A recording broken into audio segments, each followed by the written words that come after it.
ในวันที่15 กรกฎาคม 2026 อยู่ที่ห้องการเงินเมืองสังทองแผนกการเงินนครหลวงเวียงจันทน์ร่วมกับองค์การปกครองเมืองสังทองได้จัดกองประชุมฝึกอบรมการนำใช้ระบบคุ้มครองเวียกงานการเงินตาแซงให้แก่หน่วยงานเศรษฐกิจการเงินจาก3ตาแซงคือตาแซงเพียราชตาแซงสกายและตาแซงนาเจริญให้เกียรติเข้าร่วมเป็นประธานโดยท่านสิงคำเยลีเฮอห้องหัวหน้าแผนกการเงินนครหลวงเวียงจันทน์และท่านบุญมากศรีหราชห้องประธานคณะกรรมการปกครองเมืองสังทองมีพนักงานจาก3ตาแซงและภาคส่วนที่เกี่ยวข้องเข้าร่วม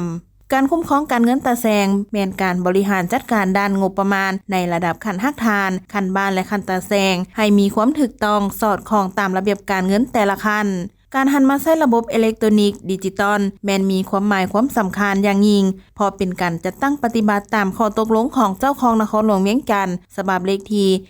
1291/จนวลงวันที่9 ธันวาคม 2025เพื่อหันเปลี่ยนรูปแบบการเฮ็ดเวียกแบบเก่าให้เป็นรูปแบบทันสมัยตามทิศทางของภาคแนวทางของรัฐทั้งนี้ก็เพื่อเพิ่มความรัดกุมและโปร่งใสยกระดับความรู้ความสามารถของพนักงานการเงินตาแซงเพื่อให้มีประสิทธิภาพการบริหารเวียกงานการเงินมีความว่องไวหลุดผ่อนซองวางการหัวไหลและนำเอารายรับเข้างบประมาณเพื่อนำไปสร้างสาพัฒนาประเทศชาติอย่างยืนยง